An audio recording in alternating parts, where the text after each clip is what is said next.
Hello everyone. Welcome to Polity Simplified series of Dandeep Academy. Today we'll learn Article 16 of the Indian Constitution. As discussed earlier, I told you the simple difference between Article 15 and 16. Article 15 says that there should not be any kind of discrimination amongst citizens in general matters. So basically Article 15 talked about discrimination in general matters, whereas Article 16 talks about discrimination in matters of public employment. So Article 16 is a very specific article. सरकारी नोकऱ्यांमध्ये कोणत्याही प्रकारचा भेदभाव केला जाता कामा नये आणि जर समजा सरकारी नोकऱ्यांमध्ये भेदभाव केला गेला तर हे त्या सिटीजनच्या फंडामेंटल राईटचं व्हायोलेशन असेल.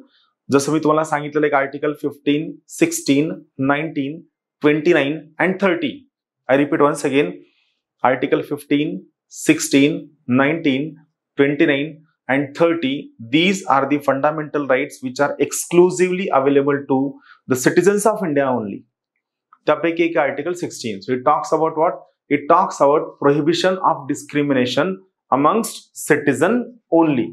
In what? In public employment. So what it says, see, equality of opportunity in matters of public employment. So basically Article 15 कशाबद्दल आहे? Public employment, that is employment provided by state. आपल्या सोप्या भाषेमध्ये गव्हर्नमेंटनं तुम्हाला जी employment provide केलेली आहे, स्टेटची definition आपण कुठे पाहिलेली आहे? आर्टिकल 12 मध्ये. याला आपण आपल्या जनरल पार्लन्स मध्ये आपल्या डे टू डे लाईफ मध्ये स्टेटला आपण काय म्हणतो? गव्हर्नमेंट म्हणतो. सगळ्या प्रकारचं government.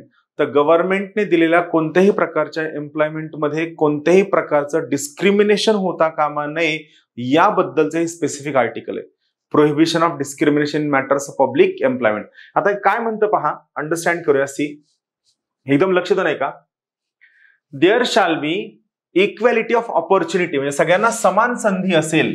There shall be equality of opportunity for all citizens.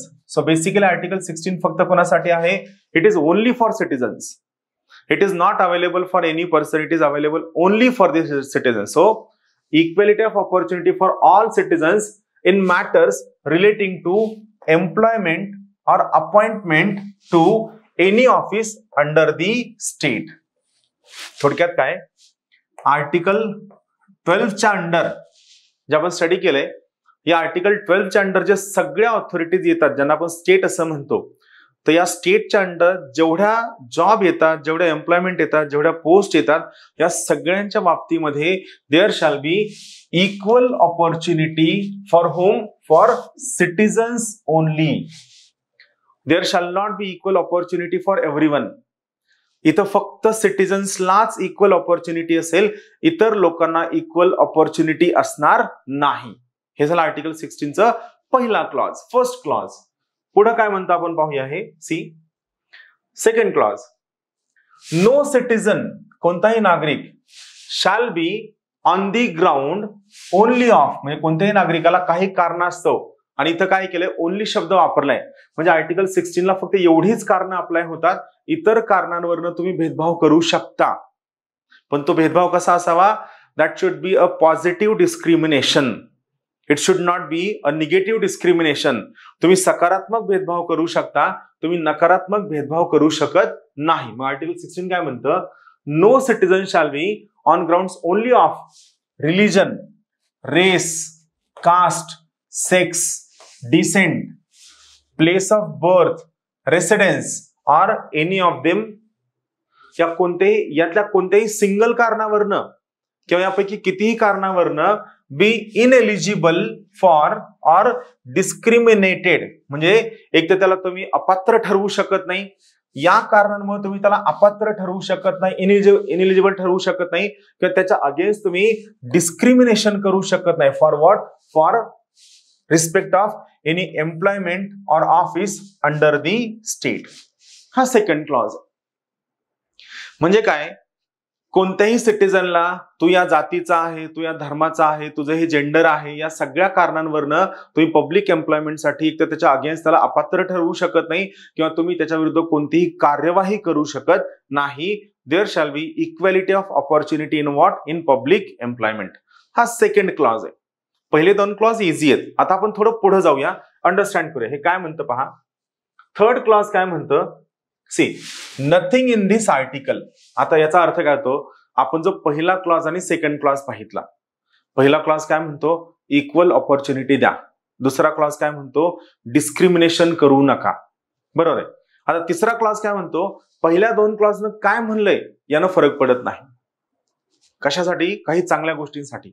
So हे काय म्हणतं, नथिंग इन दिस आर्टिकल म्हणजे पहिल्या दोन क्लॉज मध्ये काय म्हणलंय त्याचा काही इम्पॅक्ट होत नाही. त्याला काय म्हणायचं म्हणूया, nothing in this article shall prevent parliament. इथं शब्द कोण आहे, पार्लमेंट. मला सांगा पार्लमेंट म्हणलं काय येतं, पार्लमेंट लॉ करणारे ऑर्गनायझेशन आहे.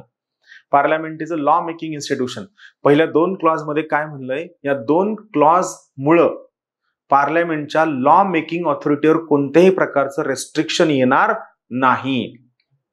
Nothing in this article shall prevent parliament, पार्लमेंटला प्रिव्हेंट करणार नाही from making any law prescribing. म्हणजे पार्लमेंटने एखादा लॉ केलाय आणि हा लॉ काही कंडिशन्स टाकतोय, प्रिस्क्राईब करतोय. Prescribing in regard to a class or classes of employment or appointment. म्हणजे काही क्लासेस वर्ग असतात त्यामध्ये, or appointment to an office under the government of any local other authority within a state or union territory, any requirement as to residence within that state or union territory prior to such employment or appointment. आता bye simple अर्थ काय, पहिल्या दोन clause मध्ये काय सांगितलंय, भेदभाव करू नका. पण तिसरा क्लॉज काय म्हणतो, पहिल्या दोन क्लॉज मध्ये काय सांगितलंय याचा पार्लमेंटच्या लॉ मेकिंग ऑथॉरिटीवर इम्पॅक्ट असणार नाही. किंवा पहिल्या दोन क्लॉज मध्ये काय सांगितलंय, हे पार्लमेंटच्या लॉ मेकिंग ऑथॉरिटीला प्रिव्हेंट करणार नाही, रेस्ट्रिक्ट करणार नाही. कशावरनं, तर काही क्लासेसमध्ये, काही अपॉइंटमेंट मध्ये, काही एम्प्लॉयमेंट मध्ये जर पार्लमेंटनं लॉ केला आणि पार्लमेंटनं लॉ करून सांगितलं की या पर्टिक्युलर अपॉइंटमेंटसाठी तुम्ही कंपल्सरी तो व्यक्ती त्या स्टेट मधला रेसिडेंट असावा, तो व्यक्ती त्या युनियन टेरिटरी मधला रेसिडेंट असावा, तर त्या पर्टिक्युलर केसमध्ये त्या ठिकाणी जी अपॉइंटमेंट आहे ही अपॉइंटमेंट कशी केली जाईल, ही अपॉइंटमेंट पार्लमेंटच्या लॉ नुसार केली जाईल आणि त्या स्टेट मधल्या अपॉइंटमेंटसाठी कंपल्सरी त्या स्टेट मधलं रेसिडेन्स लागल, युनियन टेरिटरी मधलं रेसिडेन्स लागल. या प्रकारचं रेस्ट्रिक्शन पार्लमेंट टाकू शकतं. लक्षात घ्या, कोण टाकू शकतं, पार्लमेंट या प्रकारचं रेस्ट्रिक्शन टाकू शकतं. म्हणजे एखाद्या स्टेटमध्ये एखाद्या नोकरीसाठी तो व्यक्ती त्याच स्टेटचा डोमिसाईल असायला हवा, या प्रकारचं रेस्ट्रिक्शन टाकलं जाऊ शकतं. हा भेदभाव आहे, पण हा भेदभाव कोण करू शकतं, पार्लमेंट करू शकतं. स्टेट लेजिस्लेचर करू शकत नाही, युनियन टेरिटरी करू शकत नाही. This restriction can be imposed by parliament only. आलं लक्षात.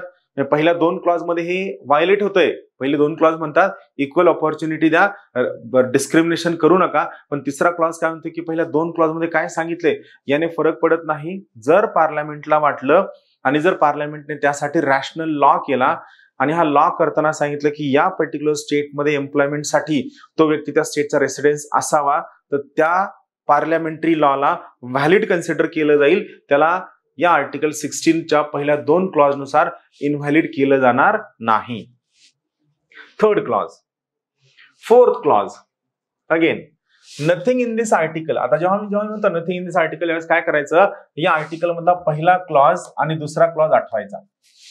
Nothing in this article shall prevent the state. पहा इथं सिंपल फरक आहे, तुमच्या वाचण्यातून लक्षात येत नाही.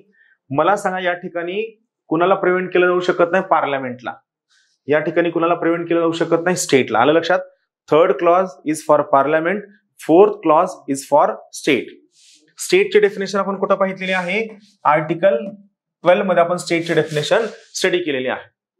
मग हे काय म्हणतं, nothing in this article shall prevent the state from making any provision for the reservation of appointment or post. म्हणजे स्टेट म्हणजे काय, तुमचं prime minister, council of minister, Lok Sabha, Rajya Sabha, Vidhan Sabha, Vidhan Parishad, chief minister, council of minister, local government, ही सगळी लोक हे काय करू शकतात, काही पोस्ट, काही क्लासेस यांना रिझर्व करून ठेवू शकतात. reservation of appointment or post in favor of any backward class, in favor of any backward class. It is not talking about only other backward classes, it is talking about any backward class of citizens which in the opinion of state, म्हणजे स्टेटला, त्या government ऑथॉरिटीला असं वाटतं की हे any backward classes जे आहेत as not adequately represented in the services under the state, म्हणजे त्यांचं समाधानकारक रिप्रेझेंटेशन नाहीये, यामुळे या वर्गाच्या अपॉइंटमेंटसाठी काही जागा स्टेट रिझर्व्ह ठेवू शकतं. पार्लमेंट शब्द वापरलेला नाहीये, काय शब्द वापरलेला? स्टेट. हा, स्टेट वर्ड मोठा आहे, त्यामध्ये पार्लमेंट सुद्धा येतं, पण पार्लमेंट सोबतच अदर ऑर्गन्स सुद्धा येऊ शकतात. म्हणजे काही post other organs of state reserve ठेवू शकतात, हे पक्क लक्षात घ्या. आलं लक्षात? सो बेसिकली आर्टिकल पहिल्या क्लॉज आणि दुसऱ्या क्लॉज मध्ये काय म्हणलंय, हे स्टेटच्या ऑथॉरिटीला रेस्ट्रिक्ट करू शकत नाही. स्टेटची कोणती ऑथॉरिटी? तर काही पोस्ट एनी बॅकवर्ड क्लासेससाठी राखीव ठेवणं.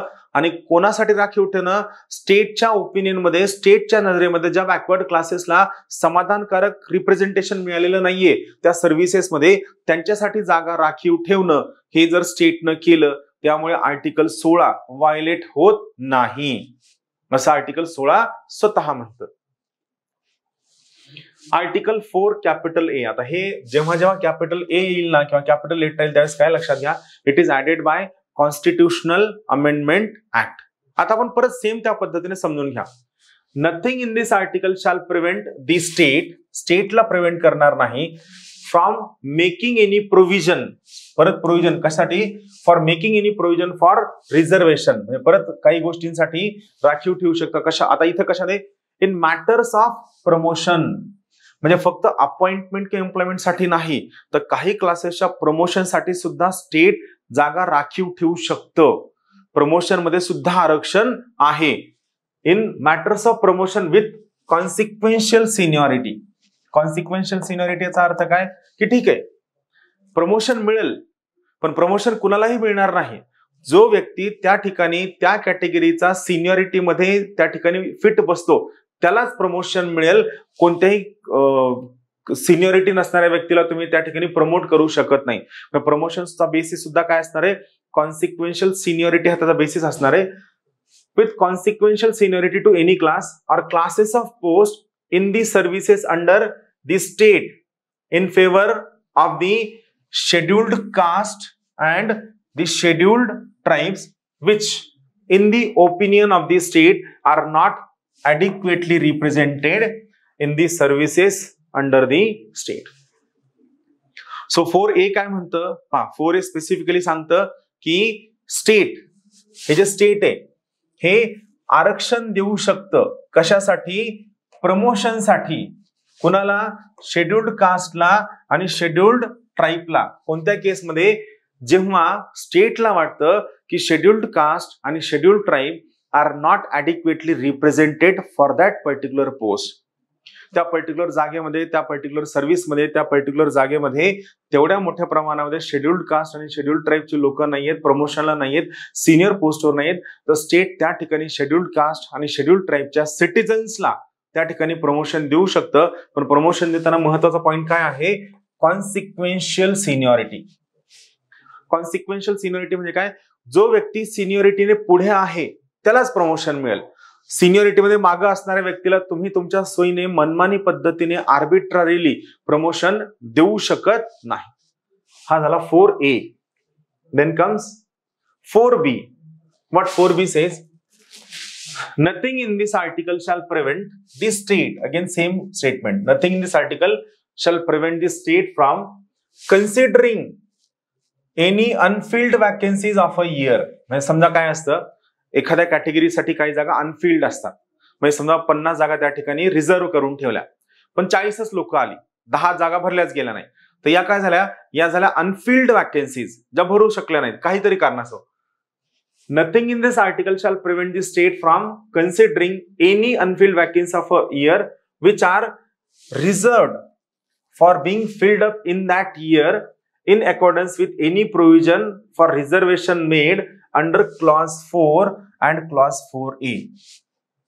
क्लॉज 4 कोणासाठी आहे? एनी बॅकवर्ड क्लासेससाठी आहे. 4A कोणासाठी आहे? शेड्युल्ड कास्ट, शेड्युल्ड ट्राईब साठी आहे. यांच्यासाठी राखीव ठेवलेल्या जागा ज्या त्या वर्षी भरायला हव्या होत्या, जर त्या वर्षी भरल्या नाही तर स्टेट काय करू शकतं पहा. तर state as a separate class of vacancies to be filled up in any succeeding year or years.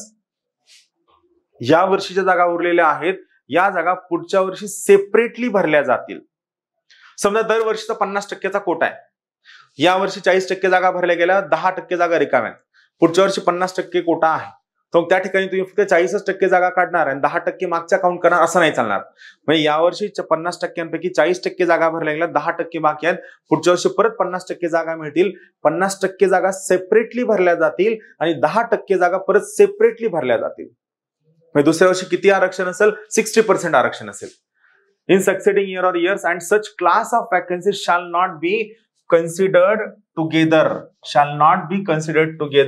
with the vacancies of the year in which they are being filled up. म्हणजे तुम्ही त्या वर्षीचा Kota complete करण्यासाठी मागच्या वर्षीच्या उरलेल्या vacancies आणि मग रिकाम्या वॅकन्सी याला क्लब करून जो तुमचा कोटा ठरलाय तो फुलफिल करू शकत नाही. या वर्षीची जी जागा आहे ही जर रिकामी राहिली तर ही दरवर्षी सेपरेटली भरली जावी, त्याला पुढच्या वर्षीच्या जागांसोबत क्लब करता कामा नाही. For determining the ceiling of 50% reservation on total number of vacancies of that year. सोप्या भाषेमध्ये जर समजा एखाद्या वर्षी काही जागा रिझर्व्ह करून ठेवल्यात आणि या जागांपैकी काही जागा भरल्या गेल्या नाही, तर या न भरल्या गेलेल्या जागा पुढच्या वर्षी सेपरेटली भरल्या जाव्या. पुढच्या वर्षीचा जो वॅकन्सीजचा कोटा आहे त्यासोबत यांना क्लब करता कामा नये, हा आर्टिकल 4B चं म्हणणं आहे. Then comes Article 5. Nothing in this article shall affect the operation of any law.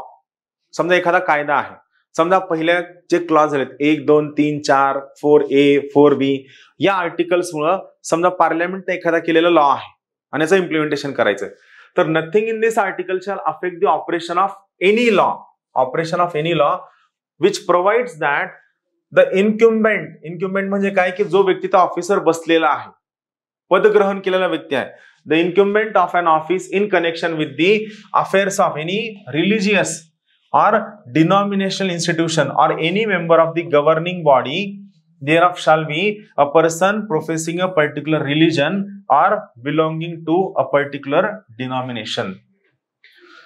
म्हणजे आतापर्यंत आपण काय पाहितलं की तुम्ही इक्वॅलिटी ऑफ ऑपॉर्च्युनिटी द्या, सोबत तुम्ही काय रेस, रिलिजन, कास्ट या घटकांवरती कोणत्याही प्रकारचं भेदभाव करू नका.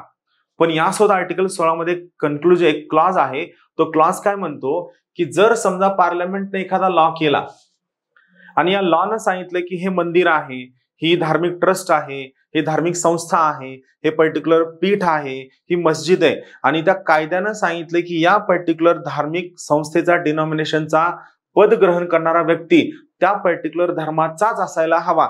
जर हे कायद्यानं सांगितलं असेल तरी सुद्धा हे आर्टिकल 16चा भंग होणार नाही, कारण हे आर्टिकल 16 मध्ये सांगितलेलं आहे. म्हणजे तुम्ही उद्या हे क्लेम नाही करू शकत की हे पर्टिक्युलर मंदिर सरकारच्या अखत्यारीत येतं आणि या ठिकाणी सरकारने सांगितलं की हा हिंदू धर्माचा व्यक्ती असावा, जैन धर्माचा असावा, ख्रिश्चन धर्माचा असावा, आणि तुम्ही हे नाही म्हणू शकत की आर्टिकल 16 नंतर सांगितलंय की सगळ्यांना समान संधी असेल, मग मला तुम्ही हिंदू धर्माचा अधिकारी करा, जैन धर्माचा अधिकारी, असं तुम्ही क्लेम नाही करू शकत. जर पार्लमेंटरी लॉनं सांगितलेलं आहे की रिलिजियस इन्स्टिट्यूशन आणि डिनॉमिनेशनल इन्स्टिट्यूशन याचा अधिकारी एका पर्टिक्युलर धर्माचा असावा, तर त्या ठिकाणी त्या धर्माचाच व्यक्ती बसवला जाईल. पण या पद्धतीने ती जागा त्या पर्टिक्युलर धर्मासाठी राखीव ठेवल्यामुळं आर्टिकल 16चं कोणत्याही पद्धतीने उल्लंघन होणार नाही. देन याचं लास्ट प्रोविजन जे रिसेंटली ऍड झालेलं आहे, सी व्हॉट इट सेज.